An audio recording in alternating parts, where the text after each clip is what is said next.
Assalamu alaikum. Welcome back in my YouTube channel. Hope you all are fine. Today we have our lectures about differences between reflexive pronoun and emphatic pronouns. So it is very important lecture. The students they become confused in the same lecture that what is reflexive pronoun and what is emphatic pronoun. For example, I have given two examples that she hers herself. The first example we have she hers herself. Here the word herself is used. And in second sentence same, she herself cooks food. She herself cooks food. You have to identify. यहाँ पे जो first sentence है यहाँ पे herself को हम लोग reflexive pronoun कहेंगे, लेकिन दूसरे सेंटेंस में वही herself है, लेकिन यहाँ पे इसको हम नाम देते हैं एम्फेटिक प्रोनाउन. तो इनकी यूजेजेस में बहुत ज़्यादा फ़र्क है. तो आज इसी वीडियो में हम लोग इनकी यूजेस को पढ़ेंगे, इनके दरमियान डिफरेंसेस पढ़ेंगे कि कहाँ पे इसको रिफ्लेक्सिव प्रोनाउन कहेंगे और कहाँ पे इसको एम्फेटिक प्रोनाउन कहेंगे. Watch the video until the end. Don't forget to like and subscribe to my YouTube channel. Let's start our lecture that what is reflexive pronoun. First we have to clear that what is reflexive pronoun. Reflexive pronoun, when subject affects itself in a sentence, then we will use reflexive pronoun. When subject affects itself in a sentence, we have to keep one thing in our mind that we use reflexive pronoun at that time when subject affects itself in a sentence, then we will use reflexive pronoun. Getting me? Then second we have they are used to indicate that subject is also the recipient of the action. We use in reflexive pronouns, हम reflexive pronouns से इस्तेमाल करते हैं उस time हम इस्तेमाल करते हैं कि जब सब्जेक्ट इसी एक्शन का रिसिपेंट बन जाए. Getting me? रिफ्लेक्सिव प्रोनाउन की कुछ यूजेजेस होते हैं कि रिफ्लेक्सिव प्रोनाउन हम कहाँ पे यूज करते हैं. एक तो हम रिफ्लेक्सिव प्रोनाउन वहाँ पे यूज करते हैं जब सब्जेक्ट खुद को खुद ही अफेक्ट कर ले. जब सब्जेक्ट खुद को खुद ही अफेक्ट कर ले वहाँ पे रिफ्लेक्सिव प्रोनाउंस यूज हो जाते हैं. और रिफ्लेक्सिव प्रोनाउंस यूज होते हैं क्योंकि सब्जेक्ट इसी एक्शन का रिसिपेंट है. क्योंकि सब्जेक्ट इसी एक्शन का रिसिपेंट मतलब सब्जेक्ट इसी एक्शन को रिसीव कर रहा है, क्योंकि सब्जेक्ट इसी एक्शन को परफॉर्म भी कर रहा है और सब्जेक्ट इसी एक्शन को रिसीव भी कर रहा है. जब सब्जेक्ट किसी एक्शन को परफॉर्म कर रहा है और सब्जेक्ट फिर उसी एक्शन को रिसीव भी कर रहा है, वहां पे हम लोग यूज करते हैं रिफ्लेक्सिव प्रोनाउंस को. Getting me? So when subject affects itself, when subject affects itself, then we use reflexive pronoun. So इसका थर्ड जो पॉइंट हमारे पास है कह रहा है कि when doer of an action, when doer of an action मतलब किसके बारे में बात किया जा रहा है? Subject. when the doer of an action, subject and receiver of an action मतलब ऑब्जेक्ट. ये पॉइंट बहुत ज्यादा जरूरी है, इसको ध्यान में रखना. क्या कह रहे हैं कि doer of an action subject के बारे में बात कर रहे हैं और receiver of an action object के बारे में बात कर रहे हैं कि जब सब्जेक्ट और ऑब्जेक्ट दोनों एक ही इंसान हो, बोथ आर सेम पर्सन. जब सब्जेक्ट और ऑब्जेक्ट दोनों एक ही इंसान हो वहां पे हम लोग कौन से प्रोनाउन यूज करते हैं? Reflexive pronoun. बहुत ही ज्यादा आसान, सिर्फ इसकी जो ट्रिक है वही समझ ले कि हम लोग रिफ्लेक्सिव प्रोनाउन कहाँ पे यूज करते हैं. रिफ्लेक्सिव प्रोनाउन वहां पे यूज करते हैं जब सब्जेक्ट खुद को अफेक्ट करता हो, जब इसी एक्शन की रिसिपेंट कौन हो? सब्जेक्ट हो. जब सब्जेक्ट और ऑब्जेक्ट दोनों एक ही इंसान हो हम वहां पे रिफ्लेक्सिव प्रोनाउंस को यूज करते हैं. कैसे यूज करते हैं? एग्जांपल्स की बेस पे हम लोग इसको पढ़ेंगे. लेकिन ये लास्ट सेंटेंस पढ़ते हैं, कहता है कि reflexive pronouns are also known as compound complex pronoun. Reflexive pronoun को हम लोग क्या कहते हैं? कंपाउंड कॉम्प्लेक्स प्रोनाउन भी कहते हैं. ये बहुत ज़्यादा इंपॉर्टेंट पॉइंट है, अपने ध्यान में रख लेना कि रिफ्लेक्सिव प्रोनाउन को हम लोग कंपाउंड कॉम्प्लेक्स प्रोनाउन भी कहते हैं. तो ये था हमारे पास डेफिनेशन किस चीज़ का? रिफ्लेक्सिव प्रोनाउन का. जहाँ पे सब्जेक्ट खुद को अफेक्ट भी कर रहा है, जहाँ पे सब्जेक्ट एक्शन का रिसिपेंट भी है, जहाँ पे सब्जेक्ट और ऑब्जेक्ट दोनों कौन हो? दोनों एक ही इंसान हो, वहाँ पे हम लोग कौन से प्रोनाउन इस्तेमाल करते हैं? Reflexive pronoun. कैसे? एग्जाम्पल्स की तरफ आ जाते हैं कि हमारे पास रिफ्लेक्सिव प्रोनाउन कौन कौन से होते हैं. जब हमारे पास जो जितने भी वर्ड्स होते हैं जो सेल्फ वाले वर्ड्स होते हैं, जैसे कि herself, himself, myself, ourself, themselves, yourselves और योर सेल्फ, जब ये जितने भी सेल्फ वाले वर्ड्स हैं इनको हम लोग रिफ्लेक्सिव प्रोनाउन कहते हैं. लेकिन डायरेक्टली हम इनको रिफ्लेक्सिव प्रोनाउन नहीं कहेंगे. डायरेक्टली इनको हम लोग रिफ्लेक्सिव प्रोनाउन नहीं कहेंगे क्योंकि हम जब तक इनकी यूजेजेस ना पढ़े, जब तक इनकी पोजीशन ना देखे, तब तक इनको रिफ्लेक्सिव प्रोनाउन नहीं कहेंगे. कैसे? एग्जांपल्स की तरफ आ जाते हैं. फर्स्ट एग्जांपल हमारे पास है she hurts herself. She hurts herself. अभी यहाँ पे हमें देखना है कि what is subject? She is our subject और इसमें वर्ब हमारे पास हर्ट्स है, लेकिन हर्ट्स के बाद क्या आ रहा है? हरसेल्फ आ रहा है. यहाँ पे हरसेल्फ एज ऑब्जेक्ट काम कर रहे हैं. हर सेल्फ किसकी तरह काम कर रहे हैं? As object. तो सब्जेक्ट शी है और हर सेल्फ एज ऑब्जेक्ट है. दोनों कौन है? दोनों एक ही इंसान है कि शी अर्ट्स हर सेल्फ, वो खुद को खुद ही अर्ट करती है, वो खुद को खुद ही अर्ज करती है। तो यहाँ पे subject and object both are same person, दोनों कौन है, दोनों एक ही इंसान है। तो यहाँ पे हम लोग कौन सी प्रोनाउन यूज कर रहे हैं, reflexive pronoun. So here the word she is our subject, hurts is our verb and herself is our object in a sentence. तो इसी वजह से यहाँ पे हम लोग रिफ्लेक्सिव प्रोनाउन यूज कर रहे हैं, क्योंकि डूअर ऑफ एन एक्शन और receiver of an action both are same, दोनों कौन है, सेम है। Getting me? Second sentence we have I cut myself while working. I cut myself while working. I is our subject, doer of an action है, cut is our verb and myself is the object of the verb. verb की क्या है, object है, क्योंकि verb जो होता है, verb action को receive कौन कर रहा है, यही myself receive कर रहा है। और myself और I दोनों कौन है, एक ही इंसान है, क्योंकि मैं अपने बारे में बात कर रहा हूँ ना।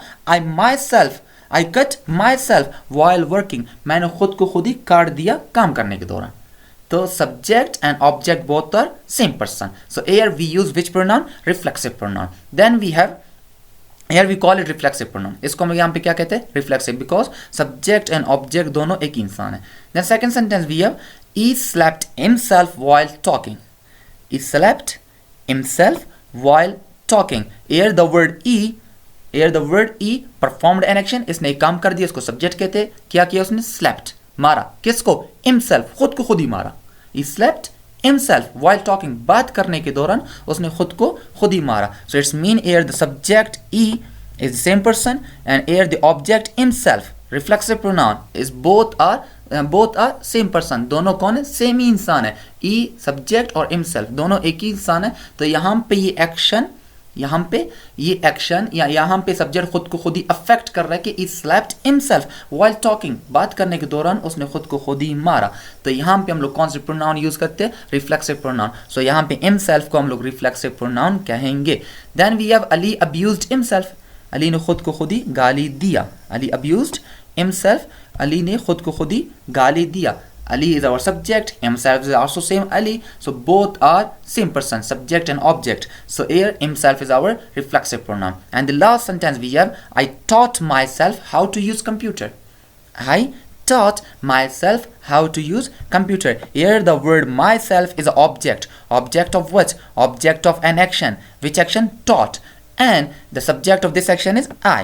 And I and myself both are same person, I और माई सेल्फ दोनों एक ही इंसान है। तो यहाँ पे माई सेल्फ को कौन से प्रोनाउन कहेंगे, रिफ्लेक्सिव प्रोनाउन। बहुत ही आसान है कि रिफ्लेक्सिव प्रोनाउन कौन से प्रोनाउन होते हैं, वो प्रोनाउन होता है जहाँ पे सब्जेक्ट खुद को अफेक्ट कर ले, वहाँ पे हम लोग रिफ्लेक्सिव प्रोनाउन यूज करते हैं। जहाँ पे सब्जेक्ट और ऑब्जेक्ट दोनों एक ही इंसान हो, सब्जेक्ट और ऑब्जेक्ट दोनों एक ही इंसान हो, वहां पे हम लोग कौन से प्रोनाउन यूज करते हैं, रिफ्लेक्सिव प्रोनाउन। और वहां पे ये जितने भी सेल्फ वाले वर्ड्स है, जहां पे सेल्फ वाले वर्ड्स ऑब्जेक्ट है और इसी का सब्जेक्ट वही इंसान हो, तो वही सेम इंसान के लिए ये वही जो सेम इंसान होगा, वहां पे हम लोग रिफ्लेक्सिव प्रोनाउन इनको कहेंगे। Getting me? तो reflexive pronouns are those pronouns when subject affects itself in a sentence, या these are used to indicate the subject is also the recipient of an action, and when the doer of an action means subject, receiver of an action means object, both are same person, then we use reflexive pronouns. Getting me? So that was our reflexive pronoun. Now we will go towards the emphatic pronoun.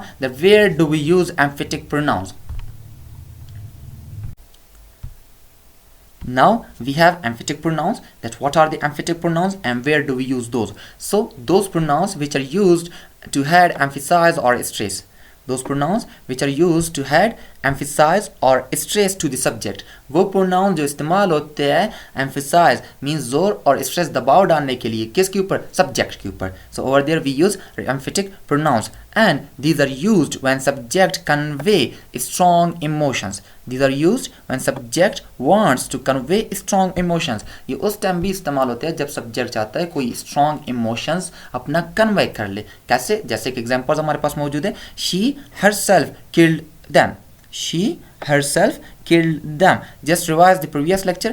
यही herself था, हम लोगों ने पहले भी use किया, लेकिन वहां पे इसको हम लोग नाम देते हैं रिफ्लेक्सिव प्रोनाउन का, और यहाँ पे इसको नाम देते हैं एम्फेटिक प्रोनाउन का। क्यों? क्वेश्चन रेज होता है क्यों हम उसको वहां पे रिफ्लेक्सिव प्रोनाउन कहते थे और यहाँ पे एम्फेटिक प्रोनाउन क्यों कहते हैं? क्योंकि इन reflexive pronoun the subject and object both are same person, वहां पे सब्जेक्ट और ऑब्जेक्ट दोनों एक ही इंसान थे। लेकिन यहाँ पे देखिए the word she is our subject and the word them and them is our object, both are different person, लेकिन दोनों कौन है, डिफरेंट लोग हैं।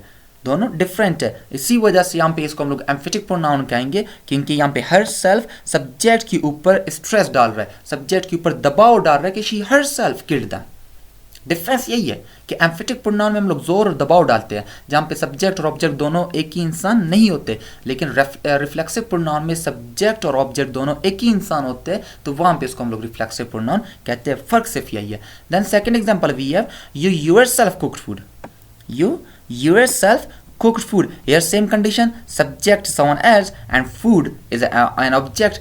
दोनों अलग है, subject शख्स है, food एक चीज़ है, दोनों subject शख्स है, food एक चीज़ है, दोनों सेम नहीं है। लेकिन यहाँ पे yourself यूज हुआ है किसकी वजह से? सब्जेक्ट के ऊपर स्ट्रेस डालने के लिए, सब्जेक्ट के ऊपर दबाव डालने के लिए हम लोगों ने यहाँ पे yourself यूज किया है, जिसको हम लोग नाम देते हैं कौन से प्रोनाउन का? Emphatic pronoun. Getting me? Second then we have they themselves played football। They themselves played football। here the word themselves is known as emphatic pronoun। यहाँ पे ये word themselves कौन सा pronoun है? emphatic pronoun। why? because it is adding stress, it is adding emphasize on subject। ये subject के ऊपर emphasize और stress डाल रहा है, दबाव डाल रहा है, जोर डाल रहा है कि they themselves played football। उन्होंने खुद ही फुटबॉल खेला था। getting me? then we have I myself taught them। I myself taught them। here the word myself is an emphatic pronoun because it's adding stress। we ourselves decided it। here the word ourselves is our emphatic pronoun because it's adding emphasize or stress। he himself paints room। वो खुद class को या room को paint करता है। here the word he is our subject, class is our object। both are not same person। दोनों same person नहीं है, क्योंकि क्लास एक चीज जगह का नाम है और he हमारे पास एक शख्स का नाम है। एक शख्स है जिसके लिए हम लोगों ने प्रोनाउन यूज किया है, तो यहाँ पे हिमसेल्फ स्ट्रेस और दबाव डाल रहा है सब्जेक्ट के ऊपर, तो इसी वजह से इनको हम लोग कहते हैं एम्फेटिक प्रोनाउन। सो आज के लेक्चर में हम लोगों ने एम्फेटिक प्रोनाउन और रिफ्लेक्सिव प्रोनाउन को डिस्कस कर दिया कि रिफ्लेक्सिव प्रोनाउन वो प्रोनाउन होते हैं जहाँ पे सब्जेक्ट और ऑब्जेक्ट दोनों एक ही शख्स हो, सब्जेक्ट और ऑब्जेक्ट दोनों एक ही शख्स हो, उस पर हम लोग रिफ्लेक्सिव प्रोनाउन पढ़ते हैं और रिफ्लेक्सिव प्रोनाउन कहते हैं। लेकिन एम्फेटिक प्रोनाउन वो होता है जो सब्जेक्ट के ऊपर जोर डालते हैं, जो स्ट्रेस और एम्फेसाइज डालते हैं सब्जेक्ट के ऊपर, वहाँ पे हम लोग इसको एम्फेटिक प्रोनाउंस कहेंगे। लेकिन एम्फेटिक प्रोनाउंस में सब्जेक्ट और ऑब्जेक्ट दोनों सेम शख्स नहीं होते हैं। Getting me? सो ये हमारे पास एग्जांपल्स थे emphatic pronouns. So today's the lecture was about reflexive pronoun and emphatic pronouns. So stay connected with us, get more and more lectures related to grammar। further we have more kinds of the pronoun, we will discuss those। so we will meet next time। until that, Allah Hafiz।